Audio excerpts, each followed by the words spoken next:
to begin this conversation by just stating why we're doing this or why I'm doing this with you and what I envision or hope that you walk away with. One of the things is that as a coach, there's so few I'm going to say it and probably offend a lot of people, legitimate tools out there that are actionable, that provide the traction that you need to make yourself more effective, not just in your practice, but starting with yourself, then with your clients. Because if you don't have that ability, then it is virtually impossible for you to give someone else what you have not either developed within yourself or what you don't fully understand at a core level in terms of the relationship between what it is that you're attempting to do and then the outcome of what to look for in terms of outcome, so that you can actually feel in some way that you have not only met your goal, but done something that is transformational for a client. It is my experience in doing this for a decade and a half, a little over now, that most people who seek intervention from a psychologist, a coach, a psychiatrist, even a social service entity, they are there because they really have no other choice. They've exhausted many avenues and they've gone down a bunch of rabbit holes only to find themselves stuck in the same place, the same way, for less of a reason. It is my hope today that as we talk and as this dialogue unfolds, that you quickly understand you don't have to be one of these practitioners that hides behind your initials, your credentials, but fails to deliver what those people came to you for.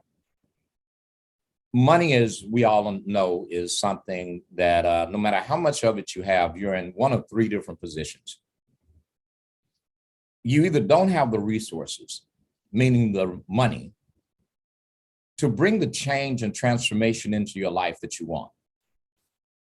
The other thing is you do have the resources, but for whatever reason, you lack the discipline, the consistency and motivation, the mindfulness, in order to do what's been taught, what's been offered to you. Or the last thing, which is the worst of extremes, is when you are overwhelmed by fear or attachment to things that are going exactly how you don't need them to go. Now you find yourself disconnected, frustrated, and stuck,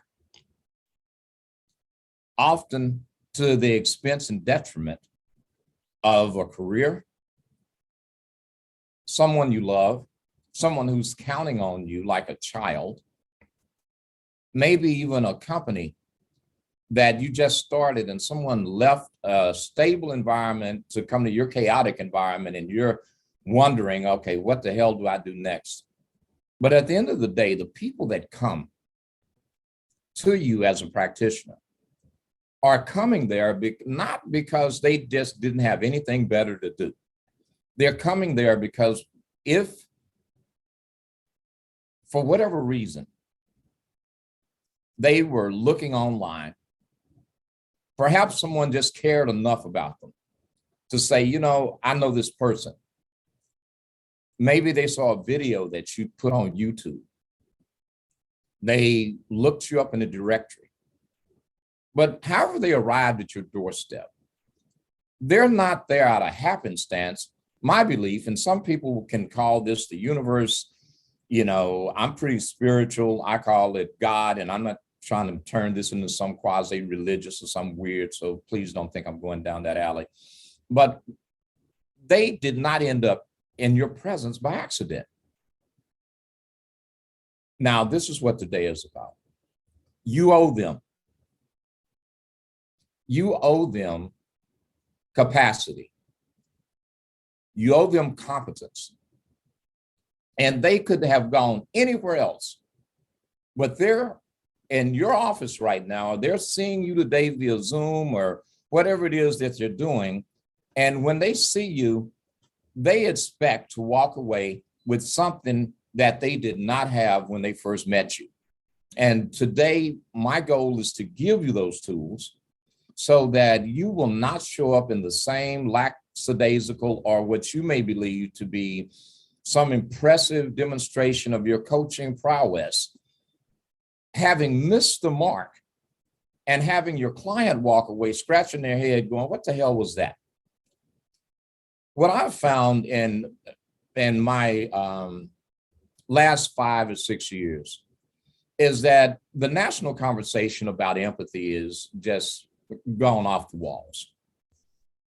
The toll of a devastating pandemic, an economic recession, God knows the political climate and the things that have to do with racial injustice.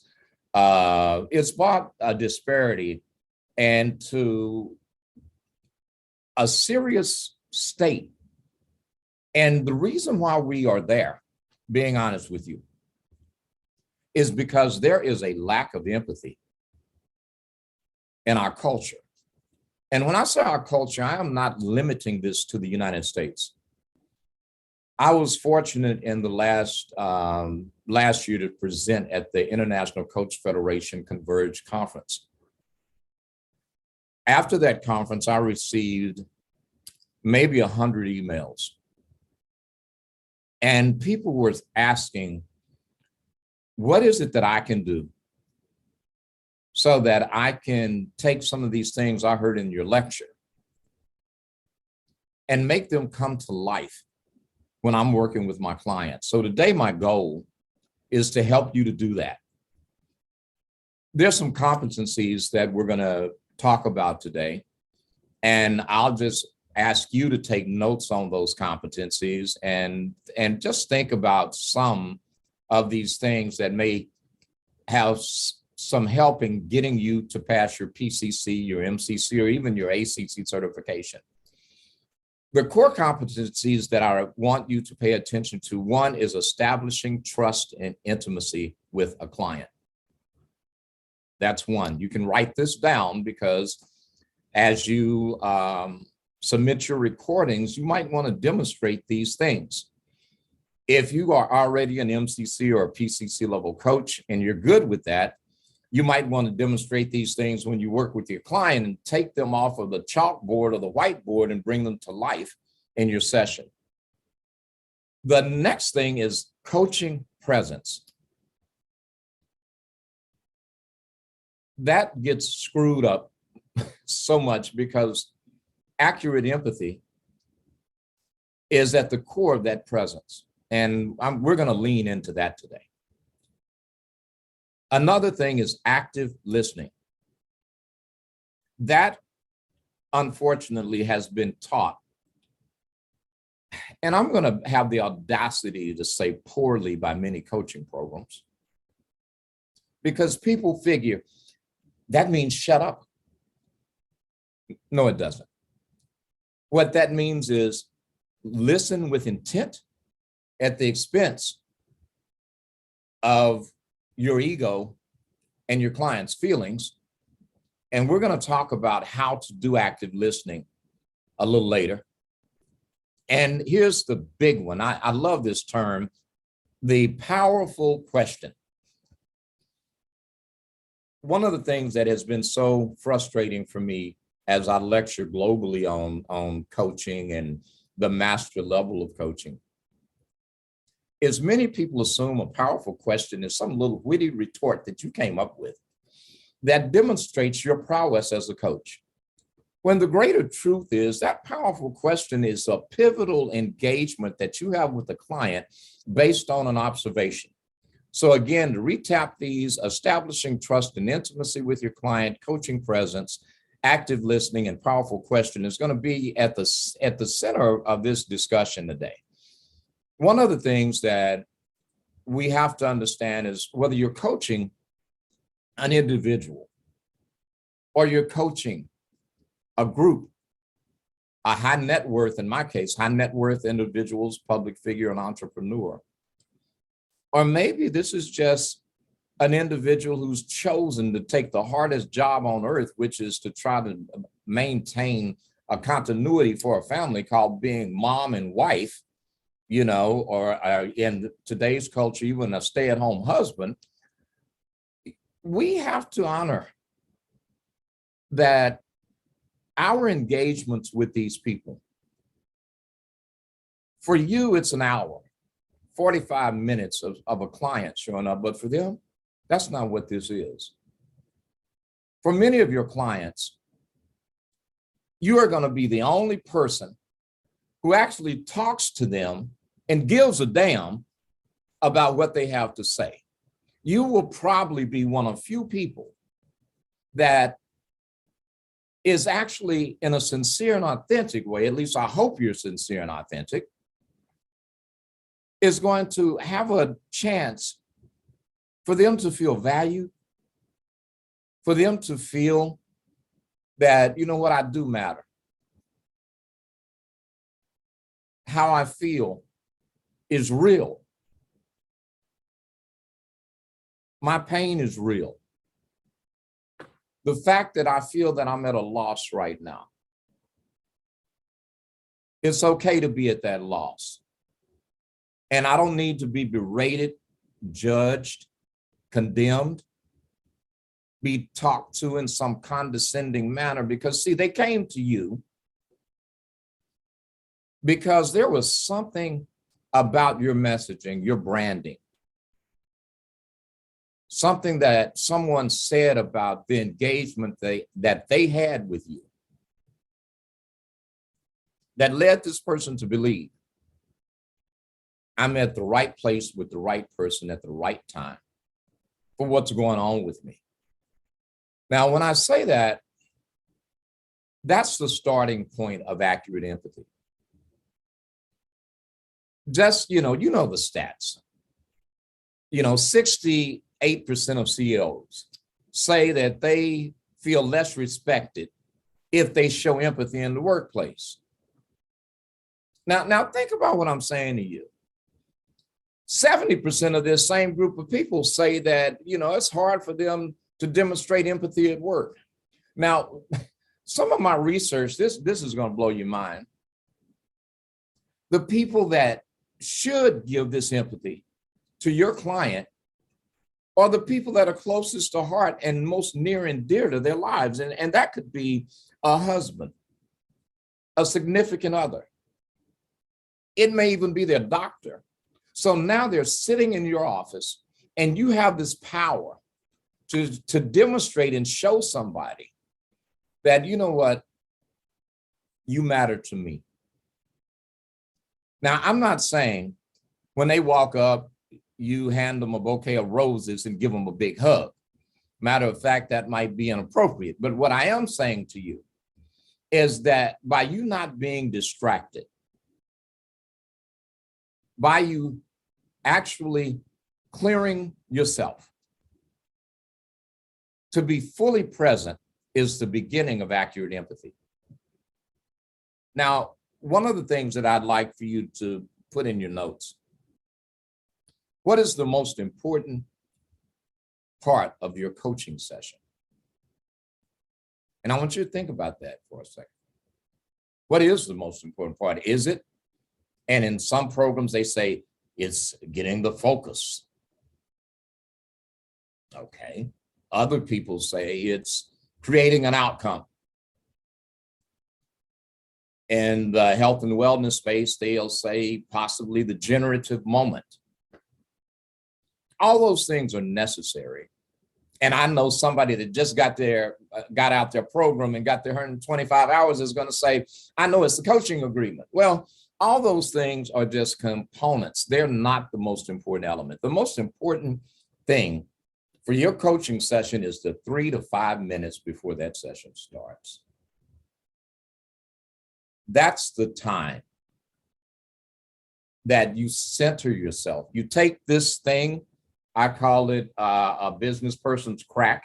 You take this thing and put it away, cut it off,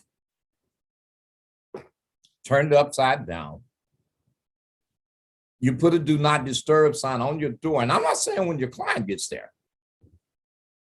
And that door may just be, let's say you're doing sessions via Zoom or at home. That's when you put a do not disturb sign right here and you clear out your junk. Think about what is going on with me right now. Maybe you are in the same space your client is in and you had a disagreement with someone that you cohabitate with.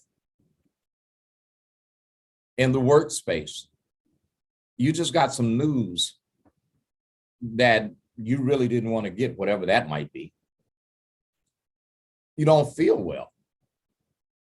You're caring for someone who is dealing with some it's not going anywhere diagnosis. So you're not fully present. You use that 3 to 5 minutes to get fully present. Sometimes that might mean just something as simple as getting up and taking a walk. If you're in a building, go downstairs. And I don't mean down the elevator if you're able to walk down the stairs or at least a couple of flights. And just take your time. If you can't, look out a window if a window's available. Observe nature. If you can't do any of that, then just take about 3 or 4 deep breaths. Nothing fancy. You don't have to sit in some Zen position. But your goal in this 3 to 5 minutes is to become one with the fact that someone is trusting me right now with their pain, with their hopes, their fears. And you owe it to yourself as a brand and to your client to become very, very present prior to that client walking in. That is the most important time in your coaching session. And you heard me mention earlier when I said coaching presence. Well, can you establish a presence when you're not present? You know, there are times that we can concern ourselves with how we look more than we concern ourselves than with how we are. By the way, that's not a good idea. Everything that is going on with you is the mirror that's going to reflect back to your client for that next 45 minutes. And if that mirror has not been cleaned, you're going to reflect back a marred image, a blemished image. The opacity is going to not be in the periphery. It's going to be right here. And people can tell when you're not fully present. The other step in accurate empathy is to understand that we as coaches come to the table with 2 things that are very critical in your coaching session, especially those of you at the master coaching level or that aspire to do this at a master level. Consider one of the best things you can give your client is your ability to observe. You do not have to be physically present to do that. Everything that your client shows up with, whether it's in this format, screen to screen, or in your office, or even over a phone where you can't see them, is an indicator for you as the coach of what is going on with them in that moment. You know, one of the things that I love about what we do is all of us have this one thing in common, and it's called a mirror neuron. For whatever reason, you can see this especially with babies, you know, like toddlers. They want in any way be able to articulate much of their feelings, but they can sure the heck express them by throwing something down, looking at you crazy and crying. But the minute they hear another baby cry, they stop what they're doing and they do this. They look, okay, what's going on? At that point, they will, if they have a toy, a pacifier, a bottle, they'll try to give that to the other baby. And they do that because empathy has not been perverted at that point. Neither has curiosity. One of the best things that we have in terms of a feature as a coach is the ability to use this intent, this clarity that we just onboarded ourselves with in that 3 to 5 minutes of let me just take a breath and let me remember why I'm doing this and why they're here, is now we can do that with our client by simply looking at their body language. Do they look disheveled?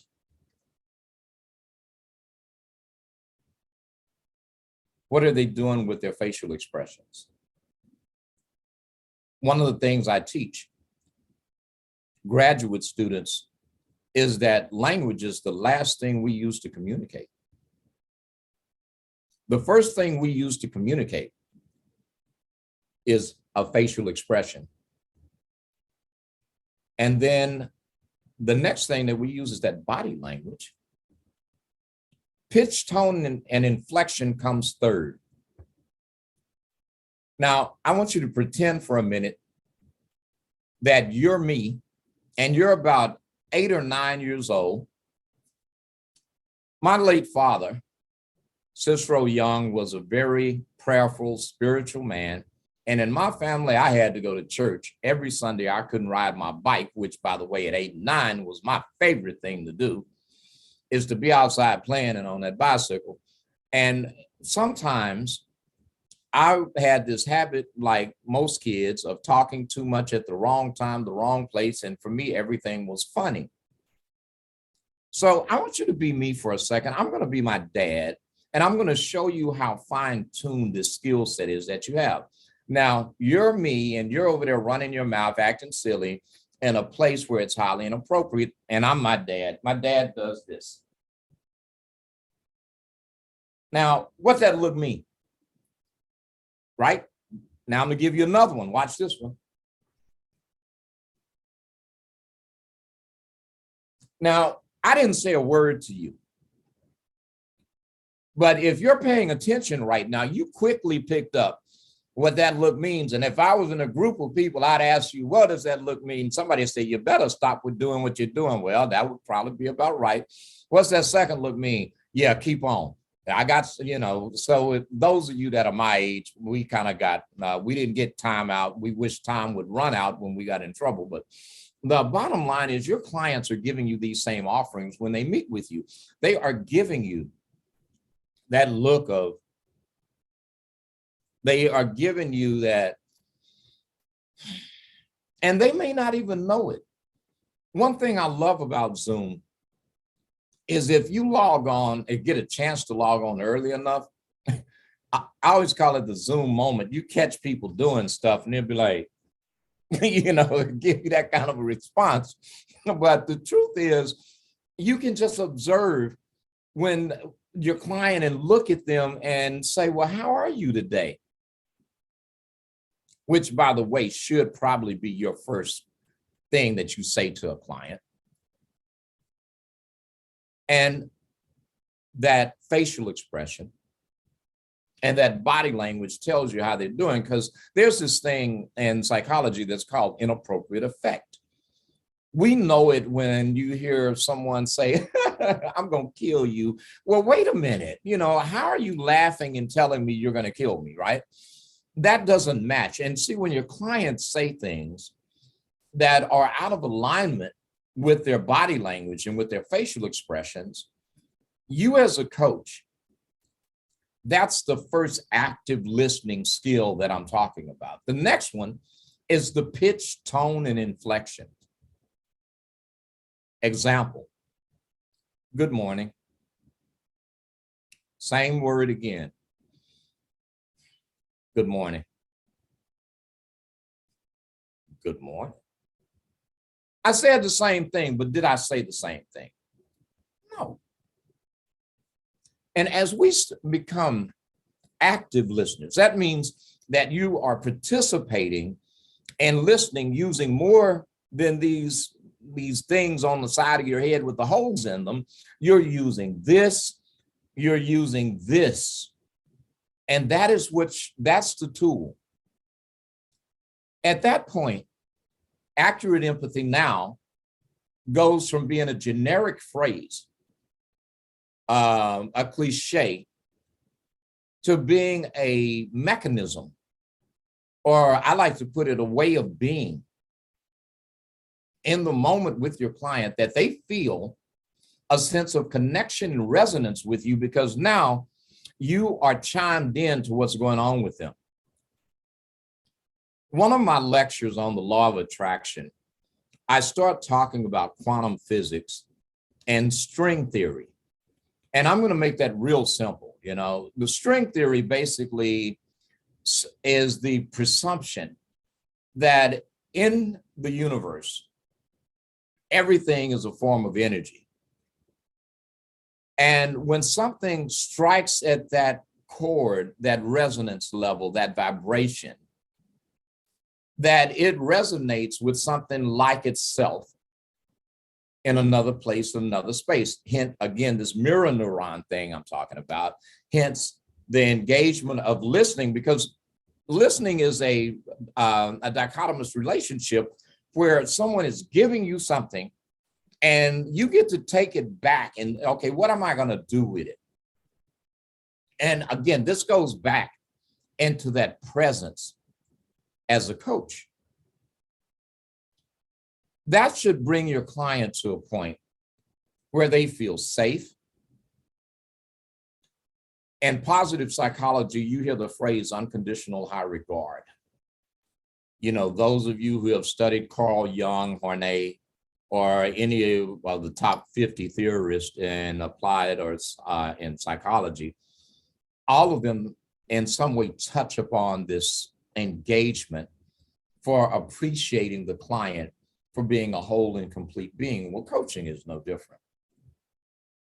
Problem with that is, how can you honor them as a whole and complete being, one, if you're not whole and completely there to begin with? The other part of this, again, the master level of coaching, you can move away from being formulaic. You know that script they teach you. Hi, how are you today? So, in our time together, what would you like to focus on, right? I'm not saying that that doesn't work, especially if you are new to this and don't know what you're doing. But after you've done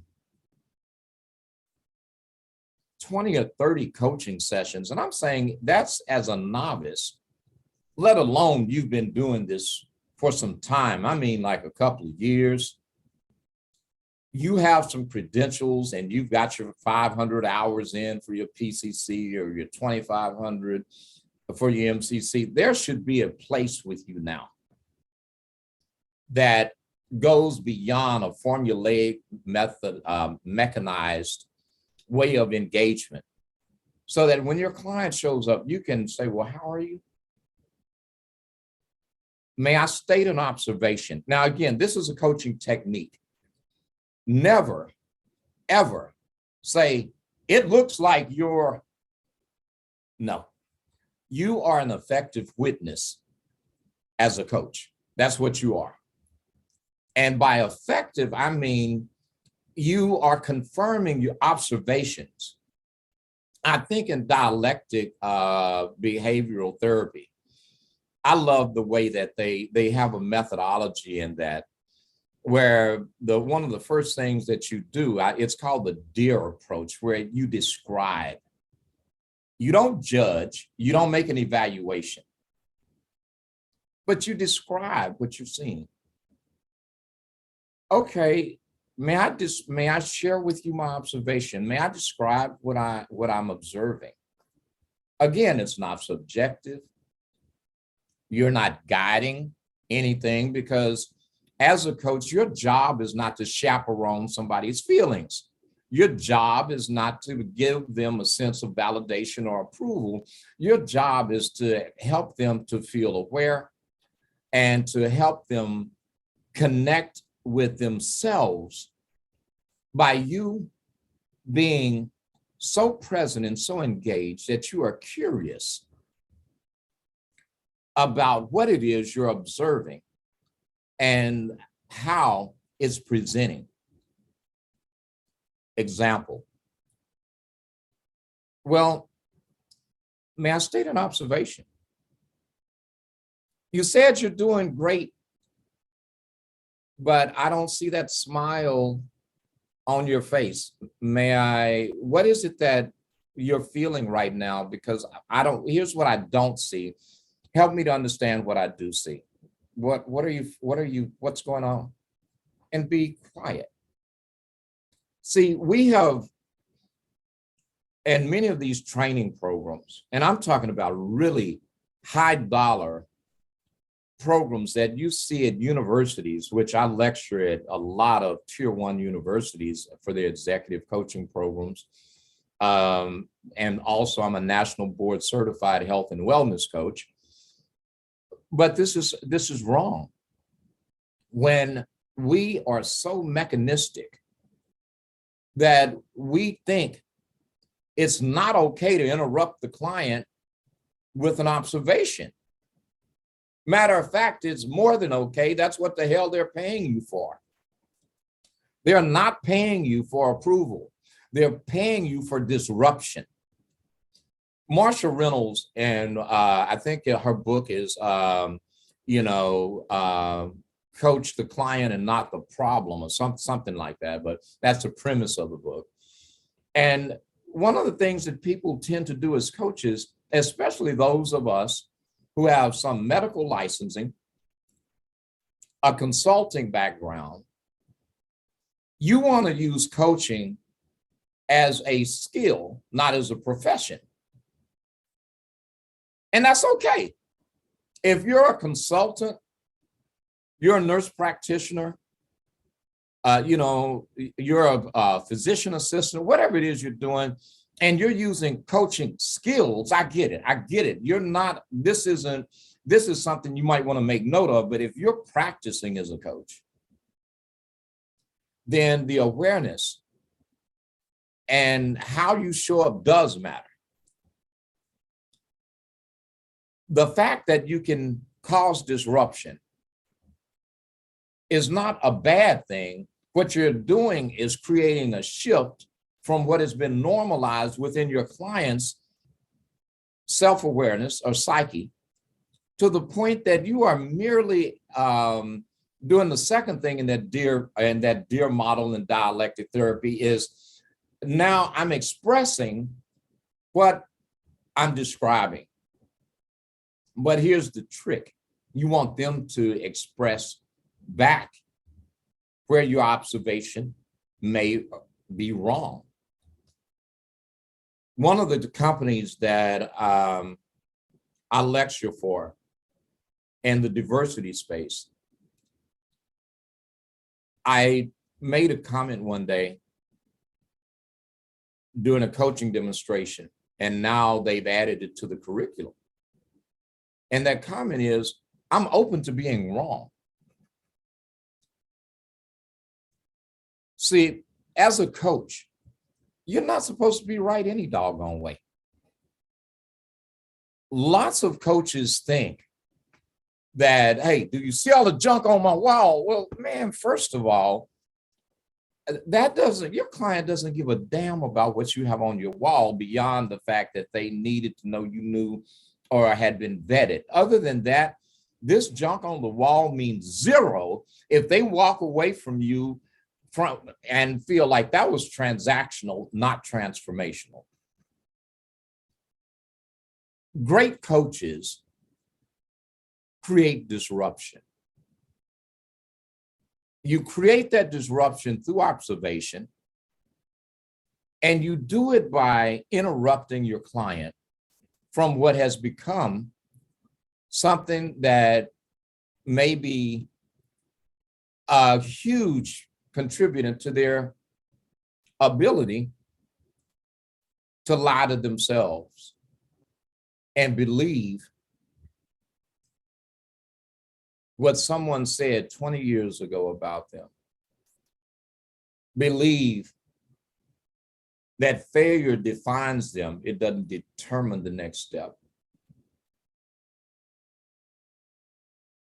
Your job is to create awareness around what I call the fish hooks that snag your client, and they think that they were moving, but see, what they don't understand is sometimes that redirect, that's what I call it. If you want to look up one of my TED Talks, it's not the one with the 3 million views. It's one, I think, in Dallas somewhere, but I got on this black jacket. But go look at that when this is over at some point. But the redirects are what you're helping the client accept in life. You're helping your client by being very engaged with what is going on with them. Now, for you ACC and PCC level coaches, this is where the coaching agreement has an opportunity to be established. I get it. You know, you don't go give a toddler a Harley Davidson and say, here you go, kid. You know, you're going to have a messed up wall and kid. But I get that it is useful to you to understand, you know what, after you greet the client and then you say, well, you know, what about you in the day, or how would you like to use this hour? I get that. But you PCC going to MCC level coaches, no. This is that opportunity where you say, your energy is where? Again, open-ended questions. Now I'm going to make someone real pissed, especially those of you that have training programs. It's nothing wrong with a closed-end question either, if you do it in such a way that it causes your client to give you some feedback. You know, are you okay? That's a closed-end question. That's okay to say that. You know, one of the words that, especially in some coaching programs, never ask why. Who in the hell told you that? I mean, it's how you ask why and when. Here's another little note. Put this in your notes. Anytime you ask any question that's open-ended and the pitch in your voice goes down, goes up. I'm sorry, goes up. Blame that on me being 60. All right, the pitch in your voice goes up. Like, why? You know, people like, well, that makes them want to go into this halo mode where they want to respond to you in what is considered the appropriate way, whatever the hell that means. But if you do it where your voice goes slightly down at the end, and you do it with a sincerity and a curiosity and a warmth, you can say, wow, why? Which is an invitation to further exploration, not an invitation to give you an explanation. You see the difference in these two things? The other side of that is that as an effective coach and the use of accurate empathy, now you are setting up a coaching agreement, because sometimes your clients are just as mechanistic as we are. They came to the session to check a box. This is especially true in a professional space where you're coaching an executive team, a C-suite team, when you're coaching another coach, or you're coaching an introvert. Not going down this rabbit hole real quick, but I just want you to understand some basic science of the personality. Extroverts wait to talk. And they are typically so engaged in talking that they're not even listening to themselves talk. Introverts, they talk to themselves so much that they don't really hear what the environment is saying, what the person they love or their stakeholder is offering. So you, as a coach, have an obligation with the extrovert to say, hey, you just came and I thank you for sharing, by the way, but you just said 10 damn things. Out of this hour we have, out of the 10 things, what's bubbling up to be at the top of this list? What needs attention today? For an introvert, if you speak too quick, they won't speak at all. Now, this thing that I mentioned earlier before the session ever starts, knowing who you are. You already know if you chatted Kathy, charismatic Kenny, or whoever you think you are, that you might want to put that in check and just realize, you know what, I'm extroverted. Tell your client that. And just say, you know, it's good to be here, especially on fresh engagement. I'm extroverted. So if you feel that I ask too many questions, I say something, feel free to just tell me, you know, let me think about it. Or if you know you're introverted and you're acting out of preference to even be a coach, then that's the talk you need to have with yourself about, you know what, it's okay to speak up. Lots of coaches do not feel comfortable disrupting their client or interrupting their client. But to use accurate empathy and to use it properly, you have to get comfortable with disruption.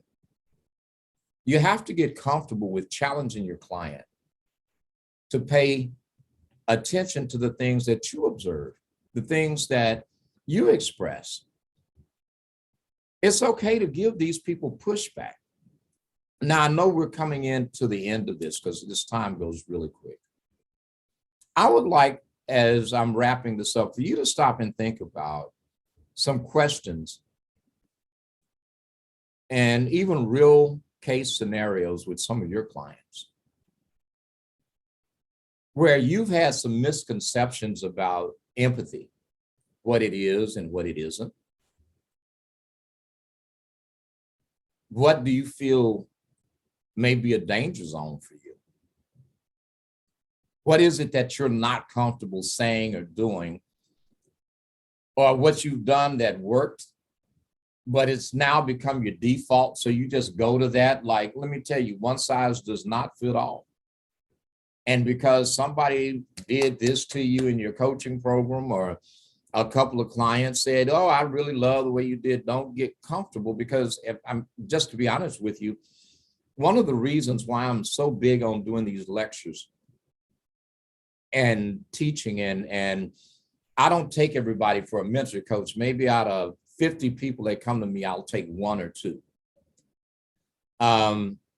It's because they're not doing this for the right reasons, or they've gotten so comfortable with what they've done that worked that they don't understand why in the hell would somebody come back to you again next time, next year, if you're going to give them the same thing you gave them before. That's why trainings like this are so important. We have to keep adding to that toolbox, and accurate empathy and the use of using empathy accurately. You know, we could go on. I teach a course on this that literally is a year-long course, right? But just in this hour, we've touched maybe 1/10 of what I teach and how to use this as a way of showing up as a coach and as a skill set as a coach. I would like to offer to you, and this is the takeaway. You have the power to empower your client. You also have the power to give them a false sense that everything is okay when it's really not. You also have the power to have what I call the white coat effect, where, like, you feel good, they feel good, both y'all feel good, but you didn't accomplish a doggone thing.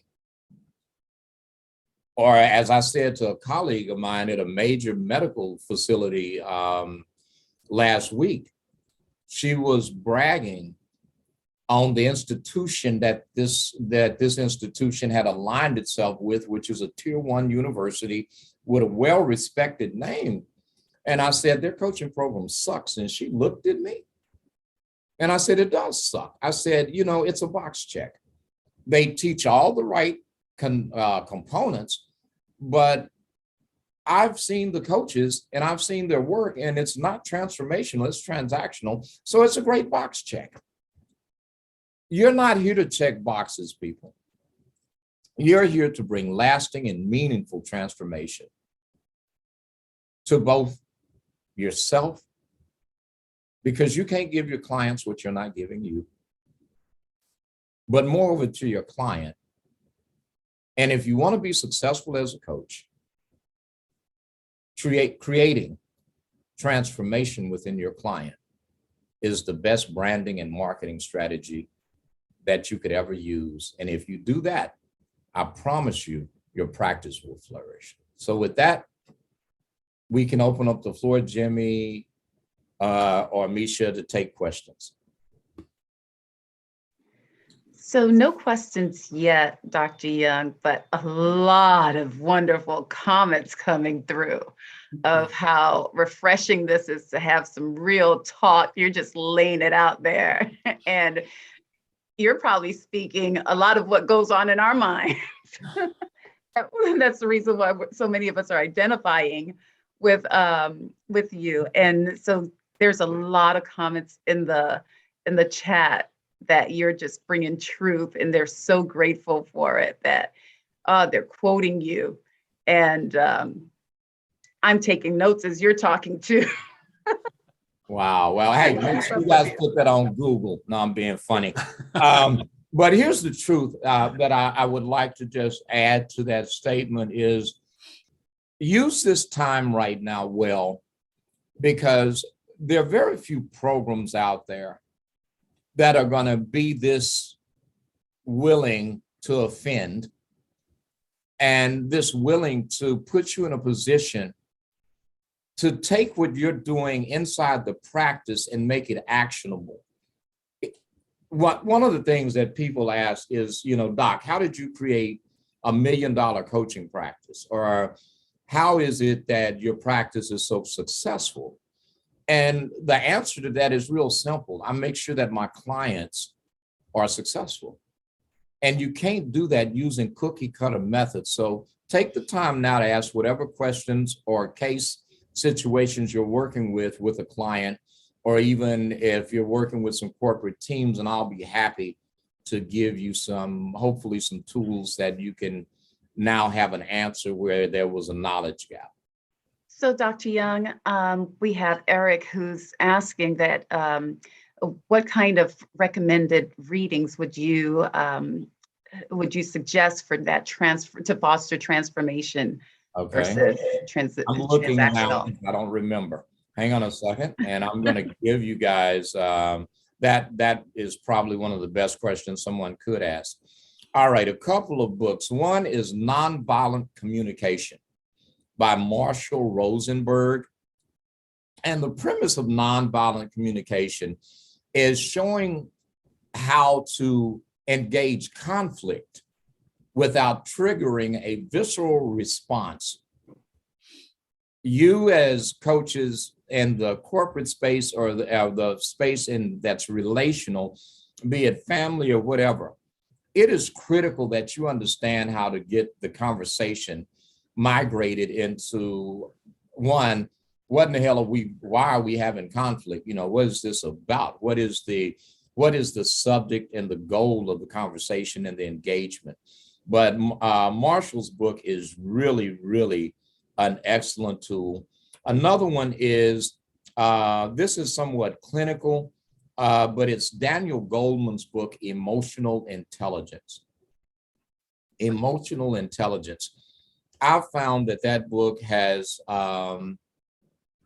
really helped break down what is neuropsych and origin, meaning how does the brain work, the amygdala, the limbic system, the prefrontal cortex, you know, and how does that affect cognition? And how does that affect the way that these two things interact with us? That's one. Another one is, there are a couple of books. This guy's name is Todd Kashdan, Kashdan. His book, and I'm not sure if it's called Curious or Curiosity, but it's, just look it up, you'll see it. That is the engine of coaching for me. If you're just, you don't even have to be the most academically sound. I'm not saying you don't need to be God. I'm not saying that. But if you are sincerely and authentically curious about your client's life, why something is meaningful to them, I think that is just one of the most robust and engaging qualities that a coach can have, is curiosity. It is that element that makes you a wonderful coach. The other book that I would suggest is Emotional Agility by Susan David. Because we need to understand that sometimes our clients just don't understand how to pivot. They will see or interpret failure as a stumbling block when it's really a point of clarity. Again, go to that TED Talk. I'm sorry, I don't know the name of my TED Talks, some of them, but go to that one and you will see that the redirects in life and a coaching used by a coach create awareness in the generative moment for a client in ways that all of the cute coaching techniques that we may uncover will not reach that, because your understanding of cognition, culture, the epistemological development, the psychology of gender, cultural, the look at culture and what created culture, you know, for your client, are going to be some of the best scaffolding tools that you can use to create a robust coaching session, but really to maintain client longevity. There's one other book, Organize Your Emotions, by a good friend of mine, Margaret Moore at Harvard. Organize Your Emotions, Optimize Your Life is actually the name of the book, where it talks about the inner family system approach to understanding the human psyche and the way that we engage ourselves in the head. But those are just a few tools that I would say any coach, especially UPCC, ready to go to the MCC level, or if you're already an MCC level coach, you need to have those things as part of your basic foundation in coaching. Thank you, Dr. Young. So a question here that I'm going to bring up, and then I'm going to give the give Can we Bridget. make sure Bridget gets her question in first? Yeah, I think please, because I had to run to a 1:30 and I just Go, on. Yeah. absolutely. Go ahead. Dr. Young, I just want to say thank you. Your wisdom, your power, and truth telling is inspiring and amazing. And my question is, how do I become your one that you will mentor? Because I need you in my life. I'll just say this, a couple of things. When I take clients, be there in my practice or especially when I start looking at mentoring, having someone sign up with me for mentor coaching.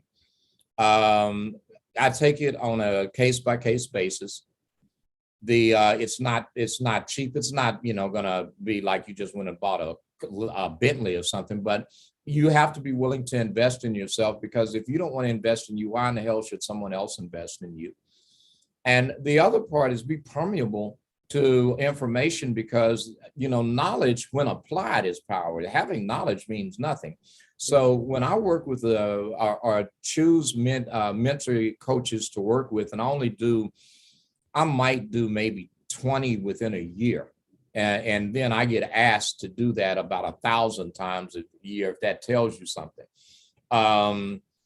It's because I'm looking at someone that really wants to bring transformation to their clients' lives and understands that as an effective coach, you must continue your education and you must continue your training. And things, like Jimmy and Misha just put together doing this right now, these things are mandatory if you're going to evolve your skill set and increase your capacity. But if you want to do it, go to my website at drdavonyoung.com or hit me up on LinkedIn, and then we'll talk specifics about, where that starts and stops and where I would onboard you, because sometimes it won't be the mentor coaching I'll take you on as a client with the intent of brand development and coaching skills. And you'll check the box that I got my 10 hours of mentor coaching, but it'll go way, way, way beyond that. I don't want anybody coming to me. I'll just say this. If you're coming to me to just pass your PCC or MCC, don't waste my time or yours. I want you to be in this for more than that. Absolutely. That's the part that really resonated, is just the power of our gift as coaches and the ability that we have to disrupt the patterns that are keeping people from achieving their truest and greatest life is the passion that runs through my veins. And I thoroughly enjoyed everything that you shared. And remember the name Bridget Simmons, because I'm coming for you. Thank you. Just send something to LinkedIn while it's fresh, because. Oh yeah, I'll send it right now. All right. Thank you. Thank you so much. Next question, please. Thank you for joining us, Bridget. You take good care. Great to see you again. Thank you, Dr. Young. So, I think you hit the nail right on its head with this next question, because from Alexander, he said, Dr. Young, does love have a role in all of that? Yes, it does. Love is a way of being. We typically look at love, strange, pragmatic, agape, erotic, whatever. But the truth is, love is, and one description, and I think this is kind of like again, I'm not going down a religious hole, but I just love studying different ways of being whole and Zen. But I think this is in a Buddhism, is where you accept not having attachments. Another law of attraction, it's kind of like if you are too attached to whatever it is you desire, you're actually acknowledging the lack of it, right? So let's say you want money and you keep thinking, I want money. Well, first, did you even say how much money you want? What are you going to do with it? Why does it matter that you have it? And when you envision that to attract that resource, that, wealth to you, and once you get excited about it and define it, and the more specific you are, the better, then if you tend to stay on it, now you just took that from attracting to actually pushing away, because if you're focusing on it too much, you're focusing on the lack of money, not on what you wish to attract and having wealth, if that makes any sense. An example of this is a car. Anybody that has decided to get a car in the last year, right now it's a used car is selling for as much or more than a brand new car, right? So I had a car that I've been looking at ever since like this time last year, and I just recently got it. And in attracting that vehicle, I was looking up videos. I was looking at, okay, why did I want that vehicle instead of something comparable to it? And I had options to get this one or that one. And the more specific I got, the funny part is the car wouldn't dang come. It was sitting out in the middle of the ocean somewhere on somebody's container ship. And there was a chip shortage. Well, let me show you the beauty of that. My vehicle that I had kept going up in value because I had taken very good care of it. I believe that if you want something, you need to appreciate whatever it is you want that you already have in order to get what you want. So my belief is, okay, I can't get what I really want, but let me show I appreciate what I have. So I took very good care of that car, made sure that it was well maintained. I kept it washed. I kept it detailed, just all this stuff. And when I finally accepted that I don't have to have this new car, that's when they called and said, guess what? We have one. And if you want it, you might want to come get it. These cars weren't even staying on the showroom floor for more than 48 hours before they were gone, right? And I'm saying you do that with coaching and with your clients, to where you teach them to be specific and identify by your observation and your disruption what it is that they want, which again is creating that active listening. And again, not just with your ears, but through observation and having the presence to hold your client in high unconditional regard, to where they celebrate even the travail, because now they understand the significance and the relative and how that's relative to the adding value to their experience in life. And only coaching does that. Beautiful, Dr. Young, to appreciate even the travail. I really like that. Thank you for expressing that to us. And I'm going to read the statement here and then follow up with a quick question, but I thought this statement was interesting by Iris. I feel like Dr. Young has indeed read my mind. Some of the more typical coaching teachings have contributed to burnout at times for me. Yeah. And any comment that you want to make on that, Dr. Young? Girl, please, high five. No, the truth is, of course it will. How in the hell are you not going to get tired of something you don't enjoy doing? Think about this. Have you ever been at an I fly a lot. So, naturally planes get delayed because of weather on one coast or another or whatever. And, you find out, oh, damn, I got 2 hours left. Well, I've learned if I sit there and keep looking at my watch and patting my foot, time seems to just drag on. But when I figure, you know what, let me look, I'm going to go find, I got this little thing where I can go to whatever club they have in an airport. Let me find the one that's a club I haven't been to. Okay, I got a book I haven't had a chance to listen to or read, this book that I want to read. That I look up and they say, now boarding for flight, right? The time goes by when you're engaged. And I'm saying this to say, if you've gotten to a point in your coaching practice where you are disconnected and bored, it's because you have tapped out your potential as a coach and you're not doing what you are capable of doing and increasing your capacity, because the more you increase your capacity, number one, it's going to have clients call you. You won't have to solicit business. Number two, people love being amazed at themselves, especially via you. And then the other part is you're mirroring back to your client. So if you feel like it sucks, how do you think they're going to feel after they deal with you? They're going to feel like you suck and they suck. So why come back? Thank you, Dr. Young. And so the question following that is, what tools are best to open up clients who are unable to connect to their being and feelings? Awareness. One of the best, and this goes back to what I said, observation, is you stating what you are observing with a client. And always ask permission. Remember, the client is in control of the session. You guys that are getting ready to submit recordings for your MCC, that's a big one. But just, to say, may I state an observation? What makes this meaningful? Why do you feel disconnected? What's blocking you? If you had a perfect world, what would it look like as it relates to whatever it is that you guys are exploring in that moment?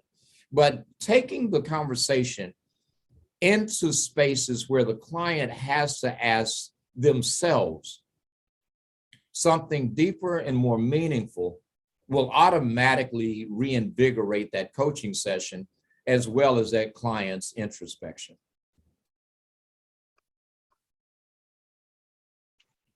Thank you so much, Dr. Young. Dr. Young, that's all the questions I see coming through. Did I miss anyone? Just want to give everybody a chance to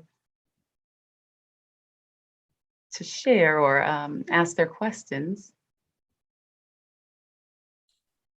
Yeah, I don't see any more in there. That was excellent. A great recap there. Okay.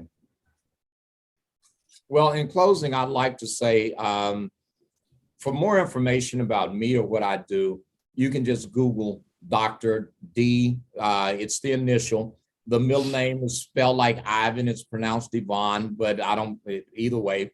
And the last name is Young, the opposite of old. You can find me on, I have a public figure page on Facebook. You could find me definitely through the Forbes Coaching Council, which I'm a member of, or the Institute of Coaching at Harvard, and then direct at LinkedIn, or go to the website, Dr. with no period, dyvonyoung.com. And we will be happy to support you and your practice as fit. But, this is what we do, is we want to make coaching have more evidence and research-based and produce the results that people deserve to get when they engage you as a coach. Dr. Young, thank you so much for sharing time with us today. This has been spectacular. Lots of love in the comments already. And we're just really, really happy, very thankful and grateful to be able to have master certified coaches just like you to share your wisdom and be very, very real with us here, giving us the real deal on what it's like to be a master coach. And